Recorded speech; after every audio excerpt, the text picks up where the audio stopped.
Okay, so now for this next part, we're going to take our values that we got from the equation of the line, the slope primarily, and we're going to do our calculations to get our experimental value for the acceleration of gravity.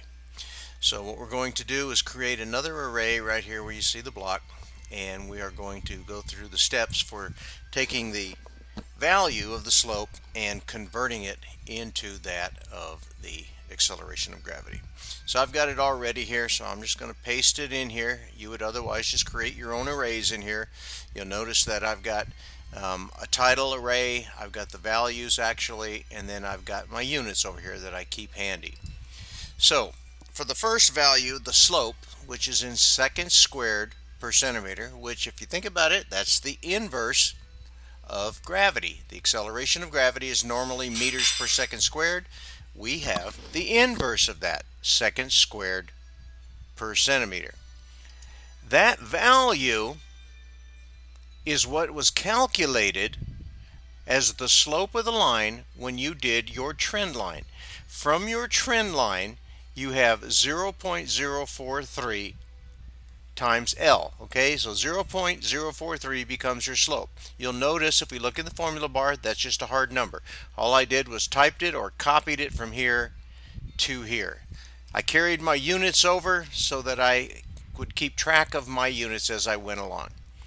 So the next step of the lab says, okay, now let's experimentally calculate based on that slope of the line. The slope of the line, remember, is the rise over the run. So for each of these data points, Excel calculated for you what the slope of that line would be if we went from rise over the run, rise over the run, rise over the run for each of these steps. But it did it from end to end here, so we had pretty much an average from here to here. So how do we get to that value? Well, if you look at your lab, it said that you needed to take pi, square it, multiply it times 4, and divide it by m, which is the slope of the line. So I just created my power representation here, just like we did before. I typed equals, I typed 4, I hit the asterisk or the multiply, and then again when I type power, it asks me what units. Well, in this case, the unit is pi. Whenever you get that unit in here for pi, you just need to close the parentheses and type the exponent. In this case, 2 for squared. And I'm going to divide it by m, the slope of the line, which is in the cell right above it. Okay, so let's take a look at that real quick. So watch up here in the formula bar. Equals. I'm going to take 4. I'm going to multiply it times. I'm going to type the word power. When I do, it asks me, is this what you want? And I tell it yes. Now it's looking for the value inside the parentheses. I'm going to type pi. It says, is this the one you want? I say yes. I'm going to step over, and I'm going to back it up here. I'm going to close the parentheses, okay, so that I close that, so that I'm ready to put in my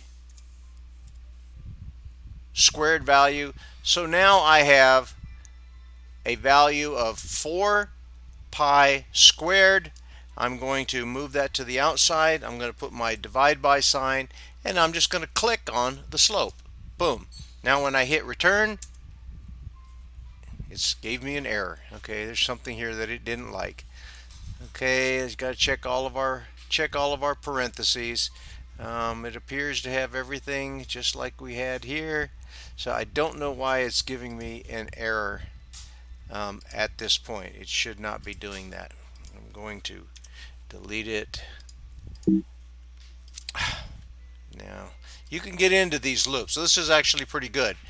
You can get into one of these loops where it's trying to do something that you don't want it to do.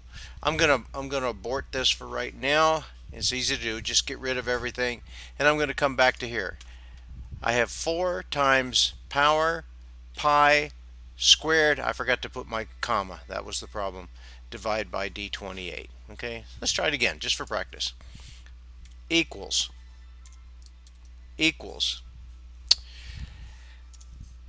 Put the right sign here. Equals 4 times, I'm going to type power. I'm going to accept it. I'm going to type pi. I'm going to accept it.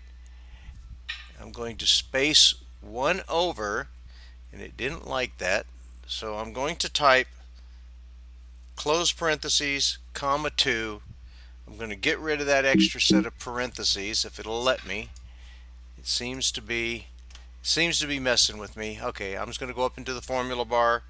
I'm going to again select the value for our slope, and now you'll notice that there's my relationship, 4 times the power pi squared divided by d28, and that's the same value that we have there.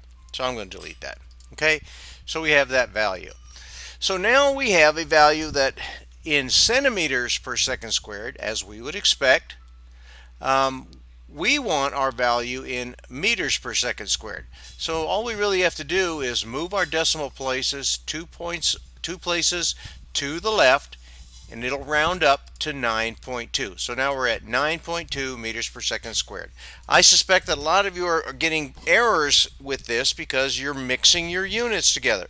You have to make sure that you are going to keep your units in common. In this case, meters and centimeters are not the same, so you need to correct those. So now here in the space below, let's just put 9.8 because I know that that is the theoretical value. I'm going to copy the units and put it in the space below, and copy, paste. I'm going to justify it to the left, and then I'm going to just put a box around it. You just notice up here, borders. I'm going to put all borders. Boom. So now I have the next step done. I've done my calculations to convert from the slope of the line to the value, the empirical value or the experimental value that we just calculated, and then converted it from centimeters to meters. So in the next step, we're going to go through and calculate that percent of error and show you how you can do it here on the spreadsheet.